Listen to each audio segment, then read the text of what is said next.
नमस्कार, news watch India देख रहे हैं आप और मैं हूं आपके साथ श्रेया राज।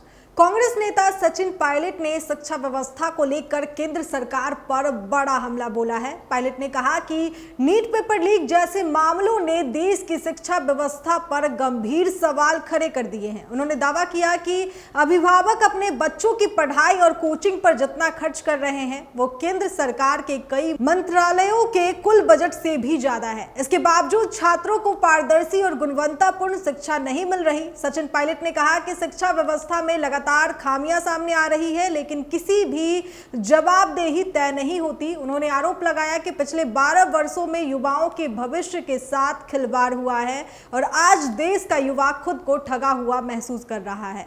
पायलट ने केंद्र सरकार से युवाओं की समस्याओं पर गंभीरता से ध्यान देने और शिक्षा व्यवस्था में सुधार करने की मांग की है।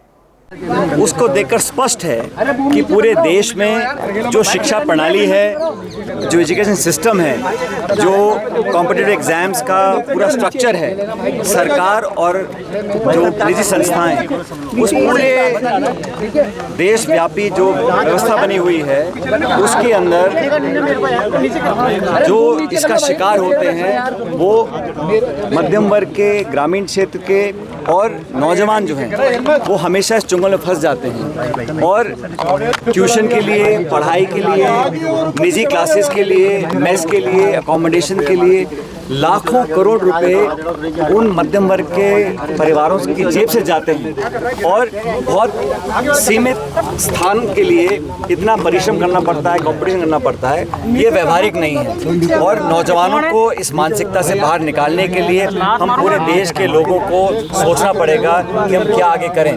महत्वपूर्ण बात यह है कि 5 भारत सरकार के जो मंत्रालय हैं, जितना बजट उनका नहीं है उससे ज़्यादा पैसा देश के परिवार, देश के लोग अपने बच्चों की पढ़ाई के लिए देते हैं और अधिकांश मेरे ख्याल 90 या 95% ऐसे बच्चे हैं जो कामयाब नहीं हो पाते। उसके बाद उनका क्या होता है, ना जॉब्स अवेलेबल है, ना फेयरनेस अवेलेबल है और सबसे बड़ी बात यह है जब परीक्षा के लिए लोग मेहनत करते हैं, परिश्रम करते हैं, त्याग तपस्या करते हैं, इतनी जद्दोजहद के बाद जब निराशा हाथ लगती है और नौजवान बच्चों को जब आत्महत्या करनी पड़ती है, इससे ज़्यादा मैं समझता हूँ दर्दनाक बात देश के लिए नहीं हो सकती। तो राहुल गांधी जी ने कल जो बोला, जो प्रेजेंटेशन दी है, मुझे लगता है उसको देखकर सब लोगों को और खासकर जो लोग सत्ता में बैठे हैं उनको अपने गिरबान में झांकना चाहिए कि पिछले 10-12 सालों से हम क्या व्यवस्था बना रहे हैं। इस देश को आगे ले जाने के लिए अगर कोई भूमिका निभा रहा है तो नौजवान निभा रहा है, तो नौजवानों की प्रतिभाओं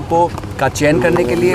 और सबसे बड़ी बात यह है कि जब नौजवान बच्ची मेहनत करता है, अपने सपनों को पूरा करने के लिए काम करता है, उसको विश्वास होना चाहिए कि जिस सिस्टम से, जिस व्यवस्था से मैं गुजर रहा हूँ वो फेयर है, वो पारदर्शी है, उसमें जिम्मेदारी लेने वाले लोग बैठे हैं। अगर कोई गलती होगी तो गलती करने वाले को सज़ा मिलेगी।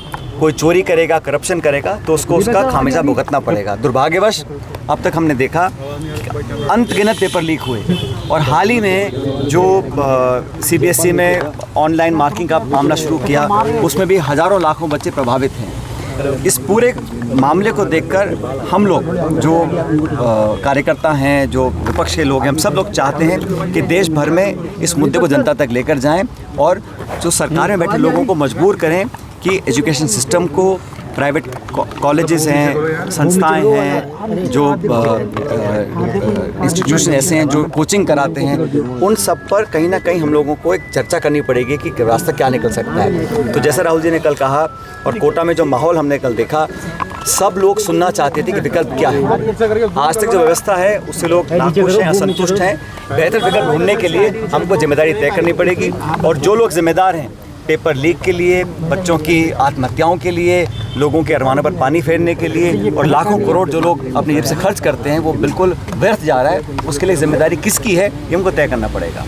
और जैसा भी आप देख, राजस्थान के अंदर भी पहली बार मैं देख रहा हूँ इतनी भारी संख्या में एग्ज़ाम होने के बाद क्वेश्चन डिलीट हो रहे हैं।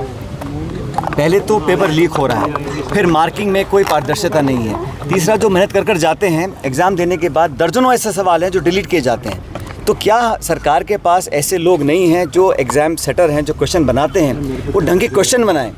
तो हर जगह सवाल उठ रहा है। आप सोचिए इस नौजवान पे क्या गुजरती होगी। पहले डर लगता है कि पेपर लीक हो जाएगा, पेपर कैंसिल होगा, फिर आप जो मार्क चेकिंग होती है उसमें भी कोई ट्रांसपेरेंसी नहीं है। आप नया सिस्टम लागू करते हैं, लोग हमेशा इस असमंजस में रहते हैं कि न्याय हो रहा है कि नहीं हो रहा है। तीसरा, जो क्वेश्चन डिलीट हो रहे हैं पेपर होने के बाद, ये मैं समझता हूँ हर चौतरफा मार नौजवानों पर पड़ रही है। हम इस प्रदेश और देश के लड़के लड़कियों के साथ खड़े हैं। हम चाहते हैं सिस्टम में बदलाव हो।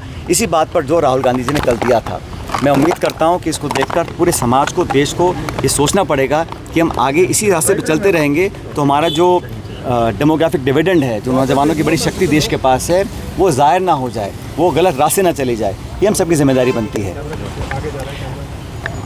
जैसा कि आप सभी जानते हैं, पिछले कई दिनों से पांचना बांध को लेकर आंदोलन चल रहा है और ये बात सच है कि बहुत लंबे समय से वो बांध बंद है। मैं ऐसा मानता हूँ कि सरकार की जिम्मेदारी है हर पक्ष को सुनकर न्यायपूर्वक कार्रवाई करनी चाहिए। और अलग अलग पक्ष हैं, कुछ ऐसे हैं जिनका जो हाई ऑल्टीट्यूड पर हैं, कुछ धरना दे रहे हैं, और सब पक्ष को सुनकर सबका समन्वय कर पानी सबकी ज़रूरत है। लेकिन ये बात भी सच है, जब हम सबका भरोसा देश की न्यायपालिका में है तो हमको उस न्यायपालिका के निर्णयों को मानना चाहिए। और विरोध सरकार से हो सकता है, नेताओं से हो सकता है, दल से हो सकता है, लेकिन जो न्यायपालिका का निर्णय है उस निर्णय की पालना भी होनी चाहिए। सरकार की जिम्मेदारी बनती है कि वहाँ पर टीम भेजें, लोगों से संवाद करें और हर पक्ष की बात सुनकर जो हाईकोर्ट का निर्णय है उसकी पालना होनी चाहिए। लेकिन पानी की ज़रूरत सब लोगों को है और लगातार 360 गांव ऐसे हैं जो नदी के पास भरतपुर तक हैं, उनका अलग पक्ष है। जो लोग पानी पहले उनको मिल रहा था उनका अलग पक्ष है। सबकी बात सुनकर नियम अनुसार कार्रवाई होनी ज़रूरी है और समन्वय के साथ, क्योंकि कोई नहीं चाहता कि तनाव पैदा हो, होना भी नहीं चाहिए। और ये सरकार को अपने लोग भेजकर इसका रास्ता निकालना चाहिए। और मैं फिर कह रहा हूँ कि जो भी, क्योंकि हम सबका भरोसा न्यायपालिका में है आया है तो उसकी पालना होनी चाहिए। सबको बैठाकर समझाकर समझाइश हो और वातावरण ख़राब ना हो सकता है कुछ ऐसे लोग हों जो चाहते हों कि यहाँ पर तनाव पैदा हो, भाईचारे में खटास पैदा हो। ये संभव नहीं है। सब लोग अमन चैन शांति चाहते हैं, अपना हक सबको मानने का अधिकार है और न्यायपालिका का जो निर्णय है उसकी पालना करने के लिए सरकार को पहल करनी चाहिए, सबको बुलाकर बात करनी चाहिए। ये मेरा मानना है। मैं चाहता हूँ जल्द इस पर कार्रवाई भी हो ताकि सब लोगों को संतुष्ट किया जा सके। पर सर, जातीय संघर्ष के हालात बनते जा रहे हैं। कोई संघर्ष की स्थिति नहीं है। जैसे मैंने कहा, सबसे बात कर पानी इस देश में हर जगह कम है और किसान को सिंचाई का पानी चाहिए और मुझे लगता है कि इसका समाधान निकल सकता है, निकलेगा भी। लेकिन सबको बुलाकर समन्वय बनाकर बात करनी चाहिए, ये अति आवश्यक है। और मैं ऐसा मानता हूं कि सब लोग चाहते हैं कि इसका समाधान जल्द निकले, लेकिन पहल सरकार को करनी पड़ेगी। लंबे समय से परियोजनाएं लंबित हैं, उस पर कार्रवाई नहीं हो रही। सरकार ने भी 2.5 साल में कोई कदम नहीं उठाया। अब सरकार को चाहिए कि पहल करें, वहाँ पर टीम भेजें, लोगों से संवाद करें और जल्द से जल्द इस मामले का निराकरण हो ताकि इसमें कहीं किसी को आपस में टकराव की स्थिति पैदा करने का मौका ना मिले। और जब हाईकोर्ट ने एक बार निर्णय दिया है, 2 बार निर्णय दिया है, तो उसकी पालना करना भी ज़रूरी है। शांति से, समन्वय से, संयम से, समझौते से, समझाइश से सबसे बात कर उस हाईकोर्ट के आदेश की पालना होनी चाहिए। आपने कहा सब इंस्पेक्टर भर्ती है। लगभग 14-15 राज्य ऐसे हैं जहां पर एसआई की भर्ती पे इंटरव्यू नहीं होते और ये बात सच है। जितना कम इंटरव्यू होंगे उतना कम लोगों को मौका मिलता है छेड़छाड़ करने का या गलत रास्ता इख्तियार करने का। तो क्या कारण है कि राजस्थान में अब तक इंटरव्यू प्रणाली ख़त्म नहीं करी, जब बाकी प्रदेशों में ऐसा हो रहा है और कई राज्यों में तो काफ़ी ऊंचे लेवल तक इंटरव्यू समाप्त कर दिए गए हैं। तो जैसा भी हमारे साहू जी ने स्टेटमेंट दिया कि उन पर भी सुझाव या दबाव आते थे इंटरव्यू में ऊपर नीचे करने के लिए। अब वो उन्होंने खुलासा नहीं किया कि किसका फ़ोन आया, किसने उनको आग्रह किया, लेकिन इसलिए होता है क्योंकि इंटरव्यूज़ में कहीं ना कहीं ह्यूमन इंटरफेरेंस होती है, उसमें गड़बड़ी करने का मौका मिल सकता है। लेकिन जब विशेष रूप से एसआई इंस्पेक्टर वे 14 या 15 राज्यों में इंटरव्यू समाप्त कर दिए हैं, तो क्या कारण है कि भाजपा सरकार राजस्थान की इंटरव्यूज़ को ख़त्म नहीं कर रही? क्या वो नहीं चाहते हैं कि पारदर्शी कार्रवाई हो, मेरिट पर काम हो और लोग अनवांटेड तरीके से अपनी सेटिंग कर नंबर बढ़ा लें? क्या सरकार चाहती है कि जो मेहनत करने वाले लोग हैं उनको बराबर का पायदान ना मिले? ये बात प्रदेश सरकार को स्पष्ट करनी चाहिए। जैसा मैंने कहा, जब 1.5 दर्जन राज्यों में इंटरव्यू समाप्त कर दिए हैं, सिर्फ मेरिट पे काम होगा तो ये काम होना चाहिए। लेकिन जो कंपटीशन एग्ज़ाम्स कराने का जो प्रोसेस है, जो प्रक्रिया है, जब उस पर सवाल उठ गए हैं तो फिर लोगों का विश्वास कहाँ रहेगा। और ये हमको सोचना पड़ेगा साथियों कि आज जब कोई बच्चा प्रिपेयर करता है एग्ज़ाम देने के लिए, जब उसको भरोसा ना तो पेपर लिखने वाले पर है, ना पेपर कंडक्ट करने वाले पर है, ना पेपर चेक करने वाले पर है, तो उसका विश्वास ख़त्म हो जाएगा। और जब इकबाल ख़त्म होता है तो बहुत ज़्यादा अस्थिरता समाज में फैल सकती है। नौजवानों को भरोसा दिलाना, उनका विश्वास जीतना हम सबकी जिम्मेदारी है। लेकिन जो सत्ता में बैठे हैं उनको समझना पड़ेगा कि सिर्फ भाषण देने से, प्रचार करने से, इश्तिहार छापने से काम नहीं बनेगा। धरातल पर काम करना पड़ेगा, कठोर कदम उठाने पड़ेंगे। जो लोग जिम्मेदार हैं उनको नैतिकता से अपनी स्वीकार करना पड़ेगा। हमारी जिम्मेदारी थी, जिसने गलती की है सज़ा मिलनी चाहिए। और वो बड़े मगरमच्छ अब तक कहाँ हैं? मैं बार बार कहता हूँ, ये पेपर लीक का मसला, ये करोड़ों में जो पेपर खरीदे जाते हैं, ये कोई छात्र नहीं कर सकता। मध्यम वर्ग का गरीब बच्चा बच्ची 20-50 करोड़ देके पेपर नहीं खरीद सकता। ये तो बड़े बड़े कोई संस्थाएं, इंस्टीट्यूट्स हैं जिन्होंने मिलकर इस पेपर को ख़रीदा और फिर लोगों तक पहुंचा। और ये जो पेपर लीक पकड़ा भी गया है, इसमें सरकार की बहादुरी नहीं है, ये तो बच्चों ने खुद पकड़ा गैस पेपर और तब बताया कि गैस पेपर और मेन पेपर बिल्कुल एग्जैक्टली कॉमा फुल स्टॉप भी एक है। तब जाके जब एक्सपोजर हुआ, जब उनको लगा कि हमारी फजीयत होगी, तब जाके इसको पेपर को कैंसिल किया गया। और इतने सारे लोग राजस्थान में पकड़े गए थे, सीकर में पकड़े गए थे, उन पर चार्जशीट क्यों नहीं, FIR क्यों नहीं है, क्यों उनको छोड़ दिया गया? तो सरकार भी, राजस्थान सरकार को भी जिम्मेदारी को समझना पड़ेगा। महाराष्ट्र में कई प्रकरण सामने आए, लेकिन राजस्थान में हमेशा हमारा नाम आता है। क्यों आता है? कौन वो लोग हैं? और 2.5 साल बाद भी सरकार अगर अभी तक उनको नहीं पकड़ पाई तो क्या कारण है? और क्या विश्वास हमें है कि अगले 2 साल में पकड़ लेंगे?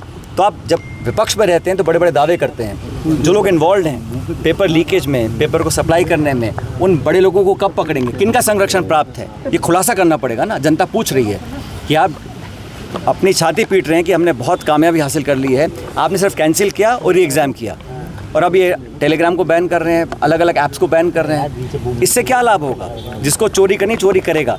जब तक सज़ा का डर नहीं होगा, जब तक दंडित करने का भय उन लोगों के जहन में नहीं घुसेगा जो इस काम को करते हैं, तब तक विश्वास लोगों का काम नहीं होगा। तो सरकार की जिम्मेदारी है, बहुत सेंट्रल गवर्नमेंट की भी और राज्य सरकार की भी, कि इस पर बंदिश लगे और आने वाले समय में एक पारदर्शी जवाबदेही प्रणाली का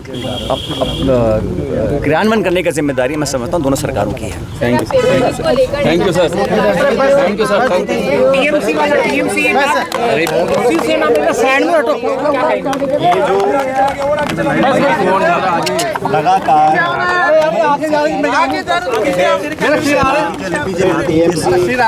ये पार्टियां जो लगातार इनमें फूट हो रही है, इसका उद्देश्य सिर्फ एक ही है। और आप सब जानते हैं कि सरकार जब भाजपा की बनी थी तो उनको 240 सांसद जीत कर जनता ने दिए थे। 240 सरकार चलाने के लिए उनका कोalition NDA का बन गया, सरकार चल रही है। सरकार चलाने के लिए उनको 2/3 बहुमत नहीं चाहिए, लेकिन एक मैंडेट जो आपको नहीं मिला, एक मैन्युफैक्चर्ड मैंडेट आप बनाना चाहते हैं। आप अलग अलग पार्टी के सांसदों को लेकर बिल पारित करना चाहते हैं। और कौन से बिल? वो बिल जो परिसीमन का बिल जो गिर गया था सदन के अंदर, उसको दोबारा लाना चाहते हैं और एक मैन्युफैक्चर्ड मैंडेट के माध्यम से वो काम कर रहे हैं जिसका जनता ने आपको कभी परमिशन नहीं दी। अगर बहुमत 240 था तो माइनॉरिटी गवर्नमेंट थी। अब ये परिसीमन पारित करने के लिए इस प्रकार की फूट डाल रहे हैं। अब टीएमसी जो 15 साल सत्ता में रही, वो ताश के पत्तों की तरह ढह जाएगी, किसने कल्पना की थी? अभी लगातार शिवसेना के पदाधिकारी बात कर रहे हैं। सांसदों को इधर उधर करना, पार्टियों को तोड़ना और एक मैन्युफैक्चर्ड मैंडेट क्रिएट कर कर इलीगल परिसीमन पारित करना सरकार का पॉलिटिकल एजेंडा है। पहले जनगणना होनी जरूरी है, जनगणना के बाद एक कमीशन बनता है, उसके बाद परिसीमन होता है। ये पहले परिसीमन करना चाहते हैं बिना किसी सेंसस के। जब आंकड़ा हमारे पास आया नहीं है तब आप किस आधार पर परिसीमन करेंगे?